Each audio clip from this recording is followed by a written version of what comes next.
What's going on? How you doing? This video gonna be about Westbrook getting traded for John Wall. Man, where do I start? What happened to these two cats' careers? Now, John Wall, I'm gonna start with John Wall. There was a time 7 years ago, and I remember when Lady Gaga R. Kelly's "Do What You Want to Do" song was real popping off in 2013.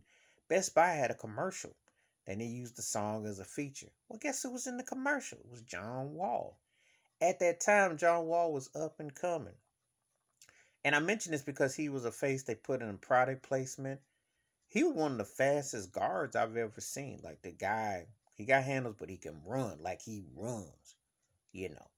However, his off court antics and some things he's done, and him and Bernard Bill never really clicked together, and he kind of like was like a continuation of Gilbert Arenas, a guy who had some upside, but he seemed like he tripped over his own shoelaces. Now he ain't the scorer that Gilbert was, but a lot of the drama and certain things that kind of followed through. Wall ain't played in about 2 years. Like, and the thing about when I think about John Wall, I'm like, the last time he played really, and it's back when Durant was in Golden State.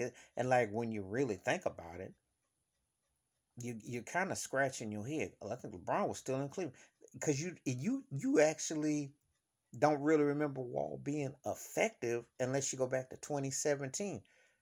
So he's been almost like out of sight, out of mind. You've seen the name, you've seen the faces, and you obviously seen some of his Twitter videos, but you ain't seen him ball. So he got a lot to prove to play with James Harden. If he's healthy and he motivated, that could be a steal for Houston. Because if Boogie Cousins comes back and you got Harden, as long as Harden is there, that could be interesting threesome. That could be interesting if, but there's a big caveat to what they got.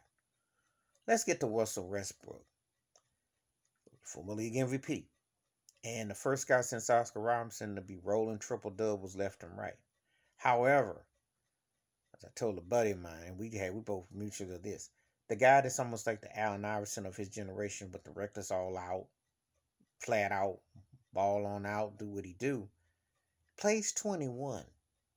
He's the first NBA guy I've ever seen that literally plays 21. He taps rebounds. Remember what he did with Steven Adams? He didn't even utilize Steven Adams' talents near enough.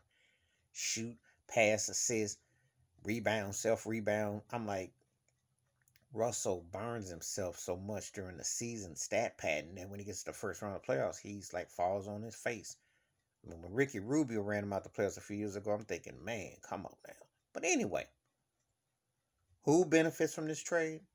Washington does in the short term to keep Beal because Russell will definitely fit good in DC. His style, his aggression, he'll fit good. However, if the stars are aligned, the John Wall with a DeMarcus Cousins and James Harden motivated could be compelling. And under a new coaching system in Houston, unlike the D'Antoni system, all three parties could be compelling. Could be very interesting. So this could be a real interesting situation for both teams in different ways. Short term, it looks like Russell Westbrook will definitely be the better fit with Washington, like they'll get the edge. But if John Wall comes even halfway decent, stays healthy and even halfway good, and Boogie Cousins comes back, and you know what James Harden can do, Houston could be an interesting with that threesome. That three guys situation could be interesting. But anyway, give me your thoughts and takes. Who do you think won the trade out of Westbrook for Wall? And what do you see? Hit that like, hit that subscribe, please. I welcome comments. I will give feedback. Wash your hands, keep your mind clear, watch out for one another. And it's going to be some interesting. The NBA might not go as some people think it's going to be scripted. I'm out.